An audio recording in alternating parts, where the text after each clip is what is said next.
seorang khalifah khulafa Bani Umayyah yang di tangannya Bani Umayyah ini mengalami masa kejayaan. Siapa itu?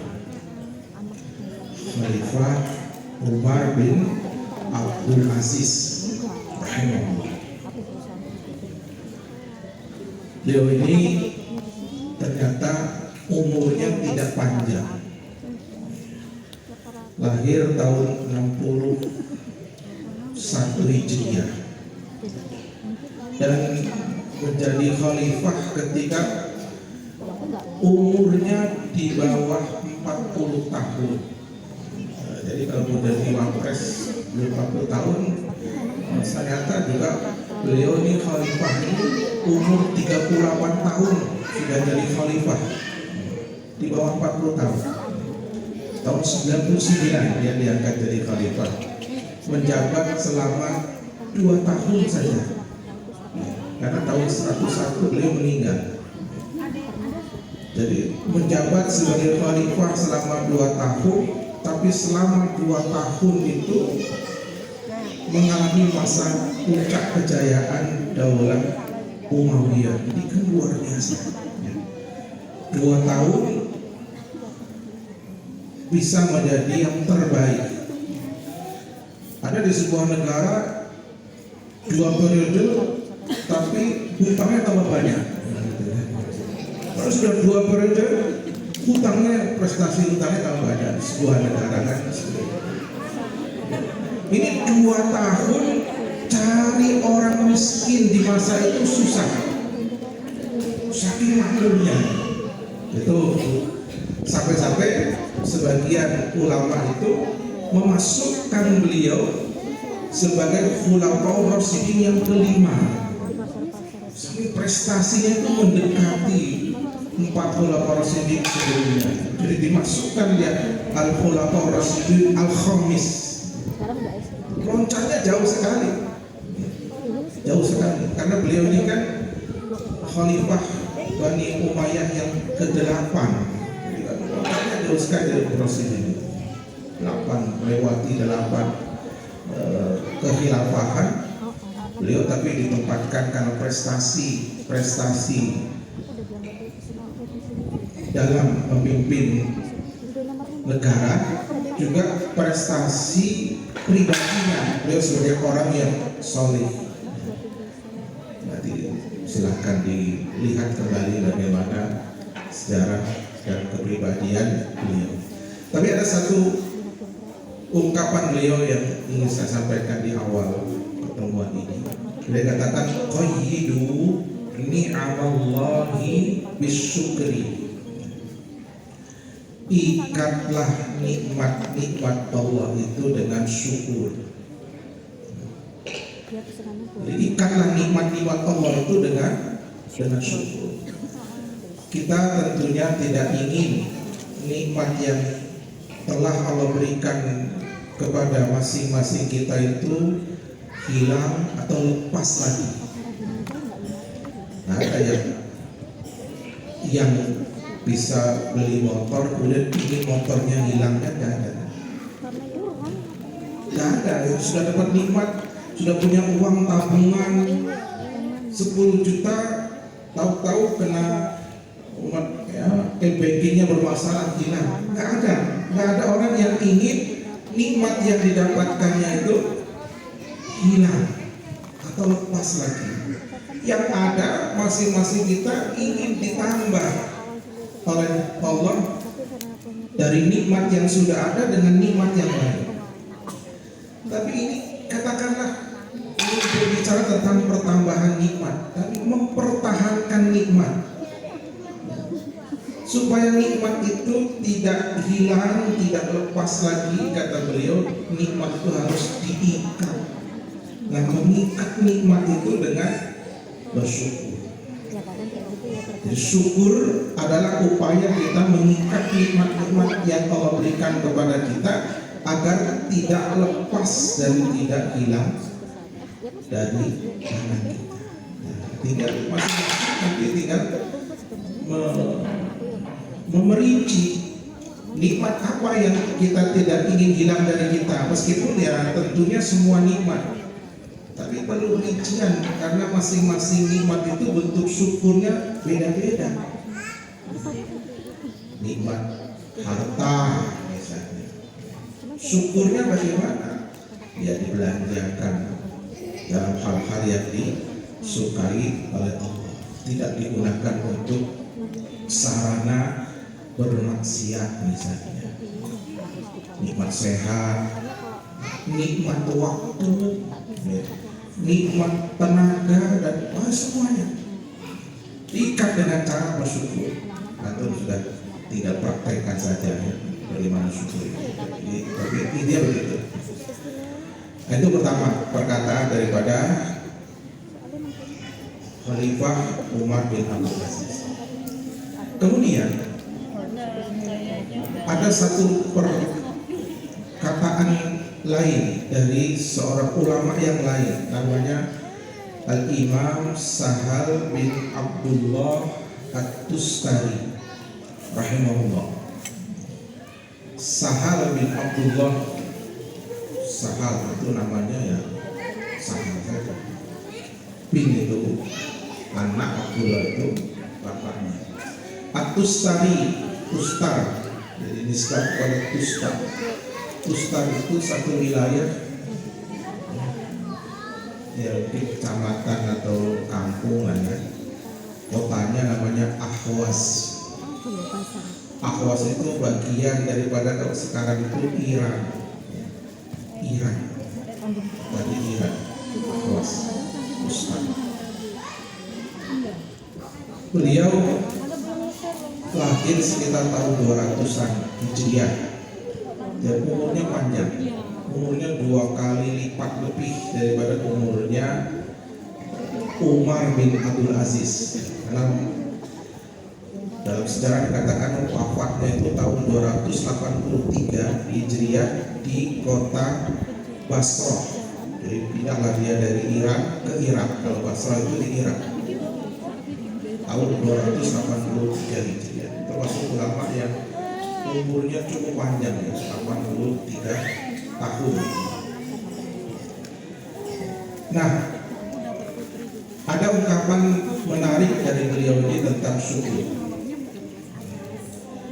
Tadi kita sudah sampaikan perkataannya Umar bin Abdul Aziz, qayyidun ni'am bisyukri lillah. Jadi ikatlah nikmat dengan syukur. Dia katakan wa syukrul ilmi. Sekarang bagaimana kita mensyukuri ilmu? Kita sudah dapat ilmu. Tentu kita mendapatkan ilmu itu juga caranya tidak mudah. Makanya kan bahasa hadisnya itu tolabul ilmi. Tolab itu kan mencari, bukan menerima, bukan sekedar mengambil. Karena tentu beda ya antara sekedar mengambil apalagi cuma menerima. Menerima itu dijadikan pasif. Tapi ilmu itu tolak, mencari. Artinya perlu mujahadah yang lebih, perlu usaha yang ekstra. Karena namanya mencari tidak seperti sekedar menerima. Ya, sekalipun menerima juga yang perlu tenaga. Tapi tenaga yang dibutuhkan untuk mencari jauh lebih besar yang harus dikorbankan dibandingkan sekedar menerima. Nah, ilmu itu tolabul ilmi fardhatun ala kulli muslim, kan hadis riwayat Imam Ibnu Majah, kita tahu ya. Mencari ilmu bukan menerima ilmu. Mencari ilmu adalah satu kewajiban bagi setiap muslim. Artinya untuk mendapatkan ilmu apapun itu prosesnya itu melalui pencarian. Maka ketika seseorang sudah mendapatkan ilmu, berarti dia dapat nikmat. Ya kan? Ketika seseorang mencari sesuatu dan sesuatu yang dicari didapatkan, berarti dia dapat nikmat. Orang mancing, mencari ikan. Begitu kailnya itu dimakan sama ikan, kemudian dia angkat dapat, berarti kan dia dapat nikmat. Mesti dia akan umpannya dimakan, apalagi ikannya besar, mungkin kalau semakin besar semakin keras itu alhamdulillah ya kan. Oh alhamdulillah, puas kan, karena mendapat apa? Ya nikmat. Namanya mancing itu apa yang dicari itu ya ikan, bukan sendal kan. Meskipun kadang-kadang mancing dapatnya sendal juga kan. Tapi kan yang diharapkan itu kan ikan. Nah itulah nikmat. Nah, orang mencari ilmu yang diharapkan itu ya dapatkan ilmu. Maka ketika seseorang sudah mendapat ilmu berarti dia sudah mendapatkan nikmat. Maka karena ilmu yang didapatkan dengan beragam cara, dulu Jabir bin Abdullah itu sampai safar dari Madinah ke Syam untuk mendapatkan sebuah hadis yang berbunyi yuhsyarun nasu yaumal qiyamati hufatan uratan ghurlan. Coba ingin dapat satu hadis itu pun sebetulnya dia sudah dapat, tapi dia ingin dapat langsung dari sahabat yang mendengar dari Nabi. Jadi ini dapat sanad yang tinggi. Sanad yang tinggi itu sahabat yang mendengar namanya Abdullah bin Unais, tinggalnya di Syam. Akhirnya beliau pada waktu itu diceritakan bahwa beliau menggadaikan kebunnya. Karena mau pergi nggak punya uang, akhirnya kebunnya digadaikan, dapat uang, hasilnya itu untuk membiayai perjalanan selama 2 bulan hanya untuk mendapatkan sebuah hadis dari sanad yang tinggi. Ini perjuangan. Jadi artinya untuk mendapatkan ilmu itu prosesnya itu memerlukan pengorbanan waktu, pengorbanan tenaga, pengorbanan biaya, dan kita semua tentu sudah mengalami masa itu, ya.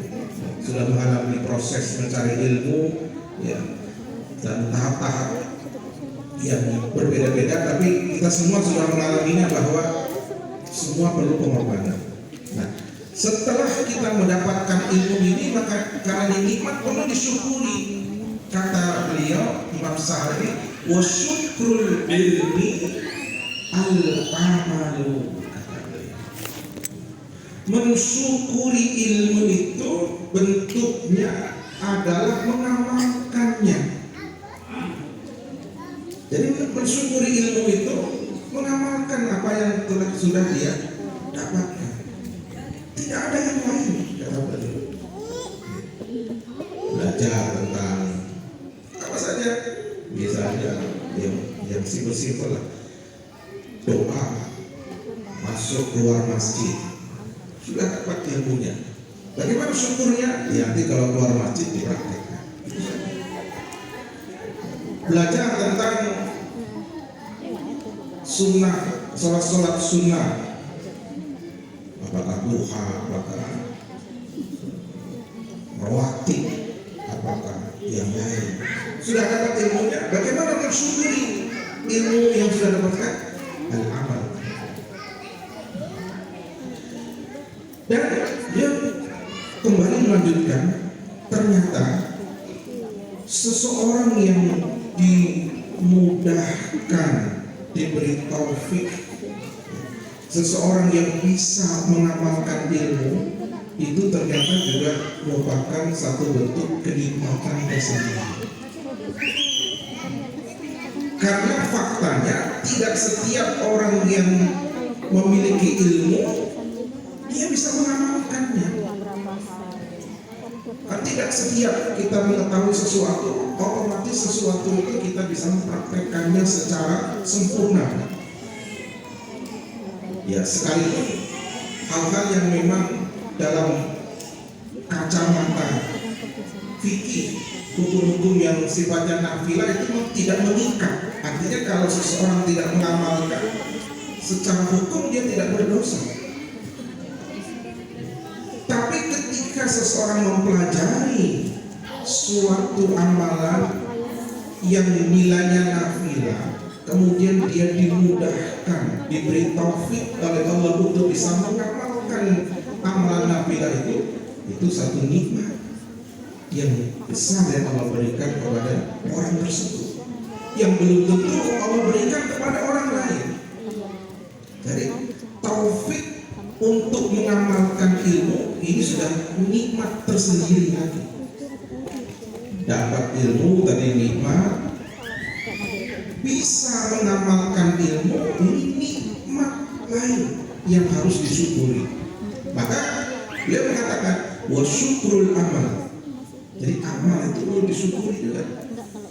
Kalau syukrul ilmi itu amal, wa syukrul amal, jadi ketika seseorang sudah dimudahkan oleh Allah, diberi taufik untuk bisa mengamalkan ilmu yang didapatkan, yang merupakan kemampuan mengamalkan ilmu ini adalah nikmat tadi, maka karena ini nikmat, ini perlu disyukuri. Wa syukrul amali ziyadatul ilmi.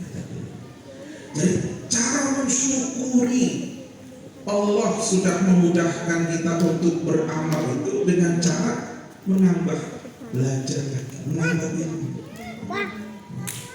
Jadi kalau kita ingin mensyukuri Allah memudahkan kita beramal, bagaimana cara syukurnya? Kata beliau ziyadatul ilmi, belajar lagi, nambah lagi. Jadi kan circle-nya akan terus seperti itu. Belajar lagi kita dapat ilmu nikmat, syukurnya diamalkan. Amal ini nikmat, mensyukuri amal dengan nambah ilmu. Nanti sampai kita mati ya, circle-nya seperti itu. Dan ini tidak boleh terputus. Kalau terputus berarti syukur kita juga terputus. Maka ini nasihat tentunya untuk saya dan kita semua. Ya. Mudah-mudahan dengan memahami ini kita bisa satu diberikan keberkahan oleh Allah atas ilmu-ilmu yang kita telah susah payah mencarinya. Berkah untuk diri kita bisa mengamalkannya. Berkah untuk orang lain kita bisa menyampaikannya. Karena ketika ilmu itu diamalkan, maka menyampaikannya akan lebih ringan. Antum misalnya mau mengajarkan tentang amalan sedekah, ya kita tulis tentang sedekah. Kita ingin memotivasi orang sedekah, itu akan lebih mudah kalau memang kita sudah membiasakan sedekah. Jadi kalau antum sudah membiasakan satu amalan, menyampaikan amalan itu kepada orang lain akan jauh lebih mudah dibandingkan kita belum melakukannya. Meskipun tidak menjadi syarat seseorang itu mengajarkan ilmu yang dia harus sudah mengamalkannya dulu. Tapi tidak ada orang yang mesti berbandingkan kalau dia belum nikah. Kenapa nggak mau? Saya belum nikah, harus mesti berbandingkan. Saya belum mengamalkan nikah. Imam Ibnu Taimiyah itu saat meninggal dia belum nikah. Tapi coba lihat kitab nikahnya itu berciri-ciri itu. Ya kalau orang harus baru boleh menulis tentang nikah, menyampaikan tentang nikah, kalau syaratnya harus sudah mengamalkan nikah dulu, nanti tidak ada orang yang mengajarkan itu kecuali saksi. Jadi syarat menyampaikan ilmu itu bukan kita harus sudah mempraktekannya, akan tetapi perkara-perkara yang memang kita bisa melakukannya, alangkah lebih baiknya itu dilakukan terlebih dahulu sehingga nanti ketika menyampaikannya itu lebih ringan. Dan saya yakin ya antum semua merasakannya karena kita semua ini para dai. ayat ini. Jadi, syukrul amali ziyadatul ilmi. Syukurnya amal itu adalah dengan selalu menambah ilmu. Maka ya forum kita ini sebetulnya ya forum minimal sekali untuk menambah ilmu. Maka jangan sampai yang sudah minimal ini kemudian juga tidak dihadiri. Ya sekalipun mungkin ada forum-forum lain yang juga bisa antum gunakan sebagai akses atau media untuk berbaur ilmu. Tapi karena kita ini adalah keluarga besar lembaga, maka harapannya pertemuan-pertemuan semacam ini juga menjadi prioritas kita semua agar aktivitas kita sehari-hari di lembaga kita ini akan lebih bisa lancar dengan lancar dan komunikasi antara sesama elemen-elemen yang ada di dalam. Itu mukadimahnya sudah Doorpress-nya sabar dulu. Doorpress itu nanti ada waktunya. Jadi biar lama-lama dulu lah. Baik, poin yang ingin saya sampaikan dalam tausiah pagi hari ini para asatidz dan ustadzah semuanya, ada sebuah asar. Sebetulnya riwayat ini tersambung kepada Rasulullah SAW, tetapi para ulama menyimpulkan ini sanadnya dhaif. Tersambung ke Rasulnya ini dhaif. Jadi yang direkomendasi itu sampai kepada sahabat Anas bin Malik saja. Anas bin Malik. Jadi disebutkan diantaranya dalam Musnad Al-Firdaus. Ada Musnad namanya Musnad Al-Firdaus yang penyusunnya itu Imam Ad-Dailami. Ada perawi, dia tidak sepopuler Imam Baihaqi, Imam Rijal, tapi kan saya yakin atau pernah mendengar hadis riwayat Dailami. Imam Ad-Dailami, beliau ada musnad namanya Musnad Al-Firdaus. Nah, asar ini ada di situ. Anas bin Malik mengatakan al-mu'minu baina khamsi syadaidah. Orang mukmin itu dalam hidupnya dihadapkan pada 5 tantangan. Yang kelima-limanya ini harus mau tidak mau, siap tidak siap, ya harus dihadapi. Ya tidak bisa dihindarkan. Al-mu'minu baina khamsi syadaidah. Yang pertama, tantangan pertama, mu'minun yahsudu. Tantangan pertama, orang mukmin lain yang hasad kepada dirinya.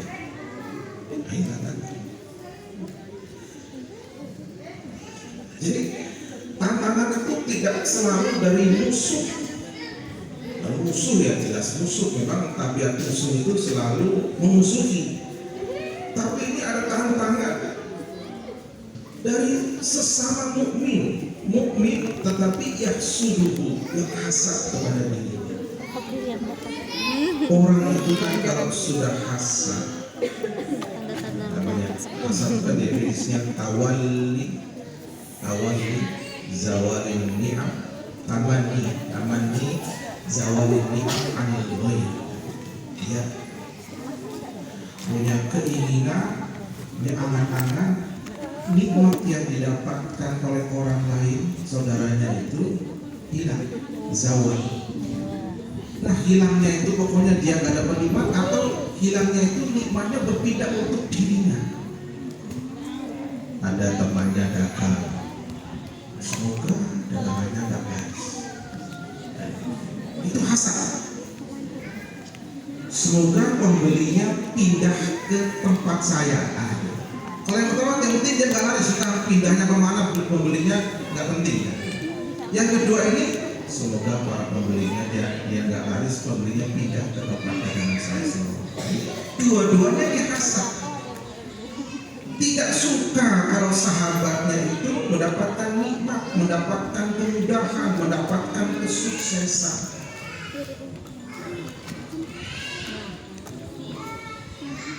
Jangan sampai akhlak ini ada di antara kita, karena ini penyakit.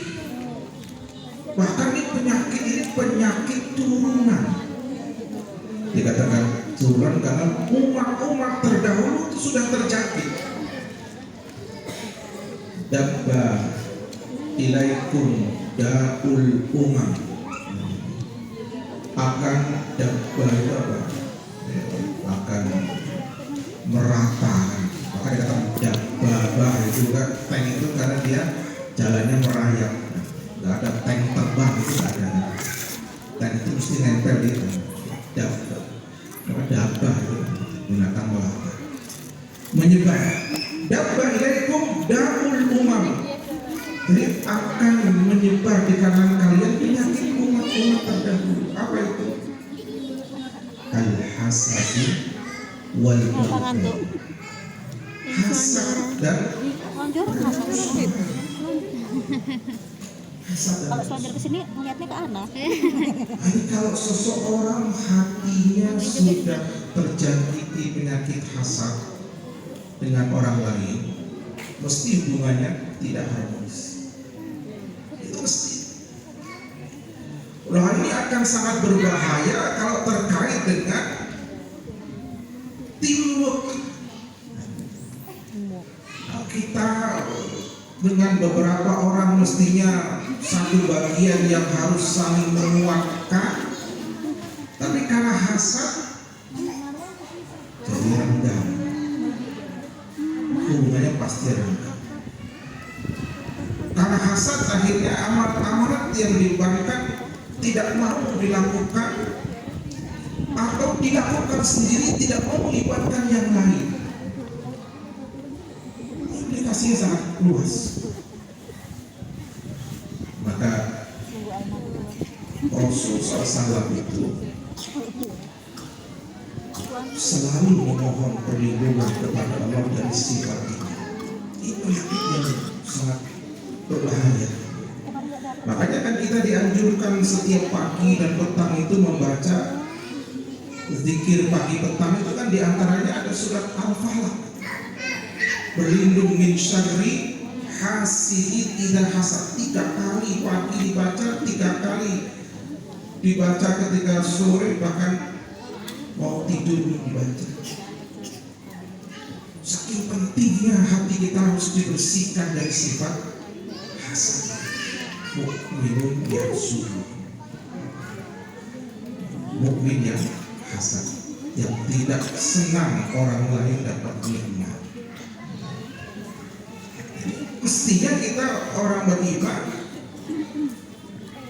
ketika ada orang lain siapapun, apalagi orang lain itu orang yang kita kenal, orang yang dekat dengan kita, orang yang selalu bermuamalah dengannya, itu mestinya senang dengan kenikmatan, kesuksesan dan keberuntungan yang didapatkan oleh yang bersangkutan, bukan malah hasad. Kalaupun ada hasad yang baik itu kan dua, hasad kepada orang yang berilmu, yang dia mengamalkan ilmunya, hasad dengan orang yang berharta dan dia membelanjakan hartanya di jalan Allah, itu silakan hasad. Hasad yang syar'i, la hasada illa fisnatain, kan gitu. Tidak ada hasad kecuali dalam 2 perkara itu. Tapi kalau semata-mata tidak senang dengan keberhasilan orang, ini hatinya sakit. Ini hatinya sakit. Maka hilangkan diri kita dari sikap hasad. Jangan sampai kita menjadi orang yang hasad. Tapi kita perlu tahu, ini tantangan kita, bahwa ketika kita berinteraksi, ketika kita beramal, ketika kita hidup di dunia ini, kita akan ketemu dengan profil-profil mukminun yang sungguh. bukan supaya kita hasad, ini supaya kita hati-hati jangan sampai kita ini menjadi orang yang hasad. Tapi kita perlu tahu bahwa ini tantangan yang akan kau dapatkan di kehidupan itu pasti ketemu dengan ini. Itu yang pertama. Yang kedua, ada 5 harus sadar itu. Yang kedua, munafikun yuridun. Tantangan kedua, mukmin itu akan dihadapkan dengan profil orang munafik yang membenci.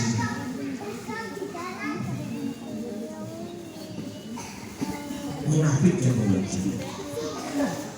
Ya, sekalipun munafik di sini kita tidak bisa menetapkan secara ain, secara personal.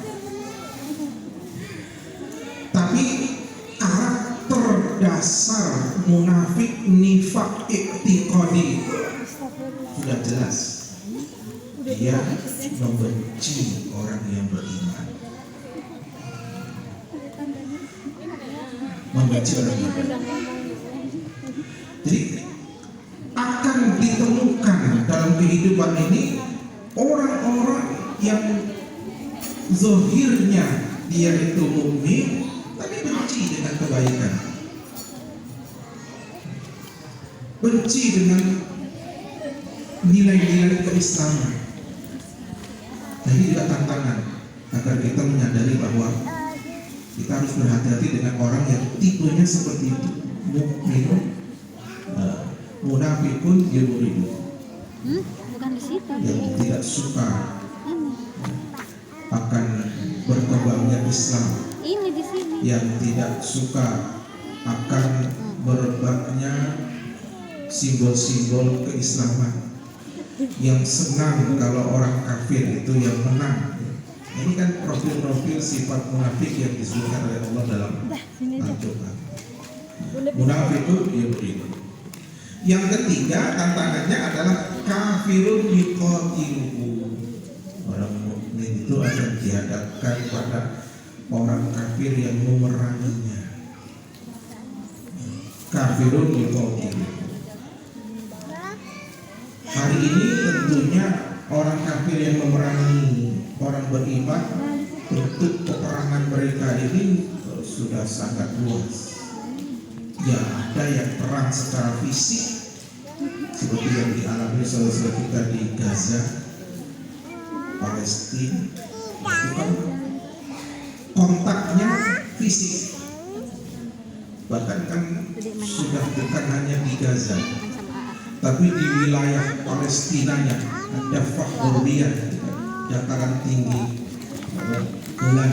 Tapi yang sudah ada negara Palestina itu sudah berkecamuk.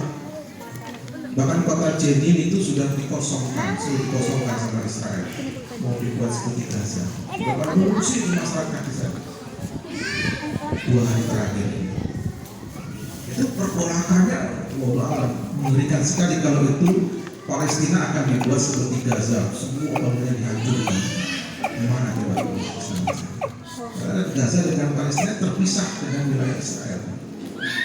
Susah tidak mereka berkomunikasi. Karena terpisah. Ya mungkin ada situ mungkin orang yang melewati bawah tanah Israel dari menembus tepi barat itu, ya Allah. Tapi kalau informasi hari ini dalam waktu berikutnya tidak kalah serunya perlawanan di tepi barat itu dengan yang di Gaza.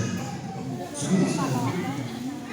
Meskipun ya dengan yang di Gaza secara peralatannya lebih banyak di Gaza. Kalau yang di barat itu kan lebih banyak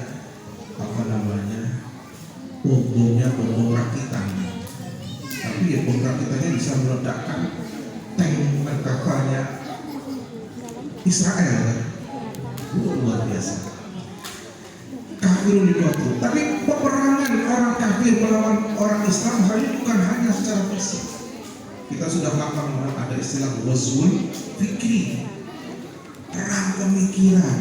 Nah, ini juga sebuah tantangan bagi kita, terutama para pendidik. Bagaimana mengantisipasi pemikiran-pemikiran yang menyimpang agar anak-anak didik kita ini terbenteng. Ini peperangan. mengadakan Ghazwu al-Fikri, perang pemikiran. Nah, itu yang melancarkan orang-orang kafir untuk menjadikan pemahaman umat Islam terhadap Islamnya itu menjadi rusak. Dan mereka tidak main-main dalam hal ini, memberikan pembiayaan yang sangat besar untuk proyek istishraqiyah itu, orientalisme. Ada istilah orang orientalis itu kan orang-orang barat yang mempelajari ilmu-ilmu Islam sampai tingkat penguasaannya itu melebihi sebagian ulama-ulama Islam. Oh, mereka hafal Quran, hafal Sahih Bukhari, hafal Kutubut Tis'ah, tahu asbabun nuzul, fasih bahasa Arab, tapi agamanya bukan Islam. Itu banyak ternyata. Dan itu kan bukan sukarela, mereka didanai. Nah, itu menunjukkan bahwa orang kafir itu serius memerangi Islam, bukan hanya secara fisik, peperangan fisik, tapi juga peperangan pemikiran. Kan yang besar itu pemikiran, kalau sudah seperti itu. Sehingga pemahaman umat ini menjadi rancu.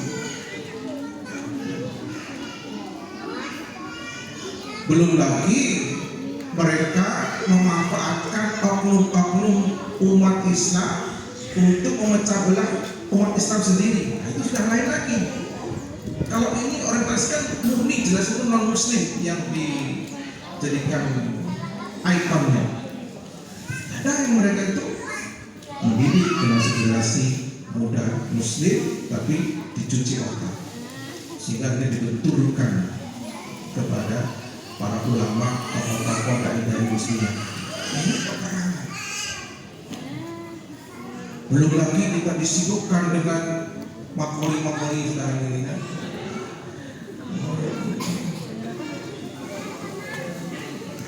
Mama Kufur menguasai bahasa Suryani, berdialog dengan malaikat Jibril. Ada teman saya itu ahli ruqyah, terus saya suruh cuma di ruqyah dulu orang ini. Apa lagi? Mesti ada sesuatu yang nggak beres di otaknya. Mulai dia itu sadar dengan ucapannya atau tidak. Tapi kalau kita dengar sama kan dia ini orang nggak paham dengan apa yang diucapkan. Nah, ini yang lebih parah lagi, orang yang memuliakan dia. Kalau dia gila, yang memuliakan ini kan berarti lebih gila. Ini luar biasa. Ini termasuk apakah termasuk bagian yang disetting kafirun dirmotilu. Saya bisa merasakan umat Islam disibukkan dengan cara-cara semacam itu. Kita harus hati. Yang keempat, syaitanun yudhiluhu. Tantangan yang keempat, kalau tadi semua dari manusia, sesama mukmin yang hasad, munafik yang membenci, kafir yang memerangi. Yang keempat ini adalah syaitanun yudhiluhu. Tantangan kita ini dari makhluk yang tidak nampak, tapi wujudnya ada. Syaitanun yudhiluhu, yang berusaha untuk menyesatkan. Sudah jadi satu kepastian, setan itu selalu berusaha menyesatkan manusia, dan itu kan sumpahnya langsung disampaikan di hadapan Allah. Nenek moyangnya itu iblis, itu langsung di hadapan Allah. Biizzatika, demi kemuliaanmu ya Rabb, la'ughwiyannahum ajma'in, sungguh aku benar-benar akan berusaha menyesatkan mereka semuanya. Itu tidak main-main sumpahnya, pakai lamun taukid, pakai nun taukid as-sakilah, la, kemudian Nah, la ughwiyanna nama tasdid. Itu penegas yang kedua. Sungguh benar-benar aku akan menyesatkan mereka ajmain, semuanya tanpa terkecuali. Itu usahanya. Dan setan itu serius untuk mencapai apa yang diikrarkan. Tidak ada setan yang main-main. Sampai Imam Hasan Abbasi ditanya, ya Imam, ayana iblis. Wahai Imam, apakah iblis itu tidur? Apa kata beliau? Launama lawajadna roh. Kalau iblis itu tidur, kita bisa istirahat. Artinya istirahat dari godaan dia. Mereka tidak tidur.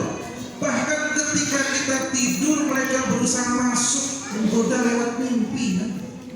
Kalau kita yang tidur, kalau mereka berusaha masuk tidur kita lewat, tidak ada istirahat. Coba makhluk yang mendakwahkan kepada kebatilan dan kesesatan saja tidak istirahat.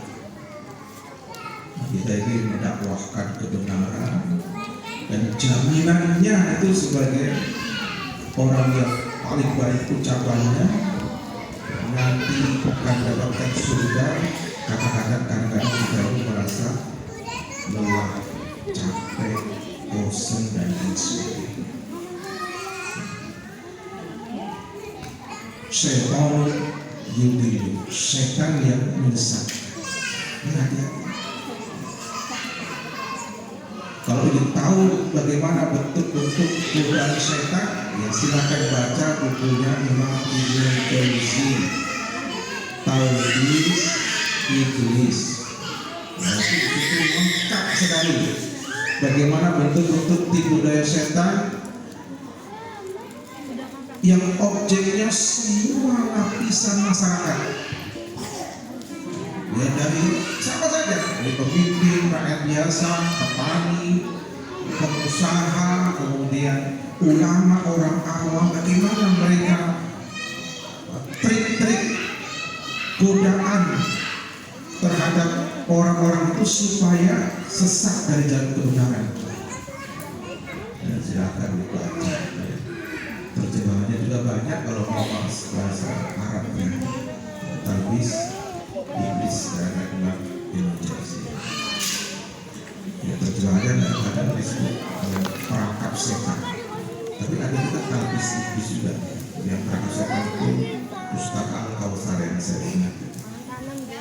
Al-Haq juga ada banyak ya menyebut yang.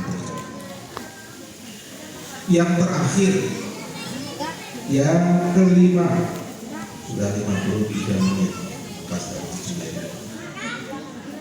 nafsun tunazi'u, tantangan yang kelima yang tidak kalah berat dari 4 tantangan yang lain adalah nafsu syahwat yang menggoda, yang melemahkan.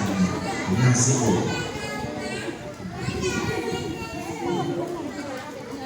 ketika seseorang bisa mengatasi 4 tantangan yang pertama, belum tentu dia bisa mengatasi tantangan yang kelima.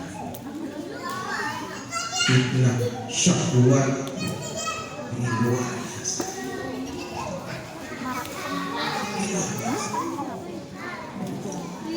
Bahkan kalau kita cermati, banyak penyimpangan-penyimpangan dan kemaksiatan yang terjadi itu karena faktor yang kelimanya. Tidak bisa menghadapi tantangannya, artinya tidak bisa menundukkan poin yang kelima ini, sehingga jatuhlah seseorang kepada perbuatan maksiat. Dan sekarang yang paling gampang dan paling umum itu mencuri. Apa ada pencuri yang dia memahami mencuri itu boleh, mencuri itu tidak dosa. Saya kira seorang pencuri meskipun dia sudah pernah ngaji, nggak pernah sholat, kalau ditanya Mas, mencuri itu boleh atau tidak, dosa atau tidak, saya kira nggak ada pencuri mengatakan nggak dosa, malah wajib. Nggak ada. Meskipun dia nggak pernah ngaji, tapi hati nurani itu mesti akan mengatakan sebetulnya nggak boleh, nggak baik, dosa. Meskipun nanti ujung-ujungnya tapi kan gitu. Maka sudah tapi lain lagi. Tapi ada pengakuan bahwa itu perbuatan yang dosa. Akan seperti kejujuran. Hanya ketika dia itu mencuri, berarti ini faktor nafsunya yang tidak bisa dikendalikan. Bukan karena tidak tahu hukum, tidak bisa menahan keinginan hawa nafsunya yang mengajaknya untuk berbuat perbuatan maksiat. Tapi kalau bicara pencurian itu ya mengembang pada semua bentuk pencurian yang ada, pembegalan, kemudian korupsi dan seterusnya. Itulah sahabat tantangan terbesar hari ini. Ketika orang-orang tidak mampu menundukkan nafsunya, akhirnya jatuh kepada kemaksiatan. Mungkin dia mampu menundukkan hasadnya orang lain tidak terpengaruh. Dia mampu menghadapi orang-orang munafik dengan pemusuhannya, orang-orang kafir dengan peperangan dengan segala macam bentuknya. Dia pun mampu menepis godaan-godaan setan, tapi belum tentu mampu menahan nafsu. Ini memang ikhwan yang orang tua, poin yang kelima itu orang yang tidak tahu penting untuk bisa berusaha berinvestasi. Nafsu donasi. Maka orang kalau ingin selamat, syaratnya dia mampu menundukkan nafsunya. Salah satu mujiakan. Ada 3 perkara yang menyelamatkan.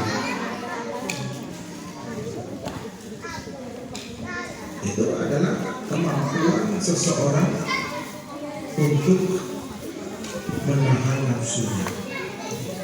Dan juga orang yang mampu menahan nafsu, dia dikategorikan oleh Rasul sebagai orang yang cerdas. Al-kayyisu man dana nafsahu wa amila lima ba'dal maut.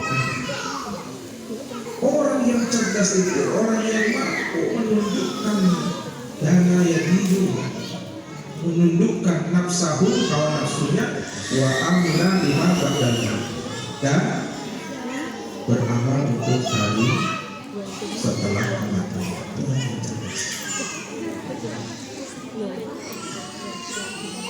Dan pesan Allah Subhanahu wa Ta'ala kepada Nabi Daud terkait dengan ini di surat Shad ayat yang ke-26. Ya Daud, inna ja'alnaka khalifatan fil ardh. Wahai Daud, sungguh kami telah jadikan engkau khalifah di bumi ini. Fahkum bainan nas bil haq. Maka tegakkan hukum di antara manusia itu dengan dasar kebenaran. Kemudian wala tattabi'il hawa. Jangan engkau ikuti hawa nafsu. Fa yudillaka an sabilillah, karena akan menyesatkan engkau dari jalan. Apalagi hakim. Maka hakim itu dalam Islam itu harus steril. Tidak boleh ketika memutuskan perkara itu dipengaruhi dengan apapun. Makanya Rasul mengatakan kalau hadiah kepada hakim itu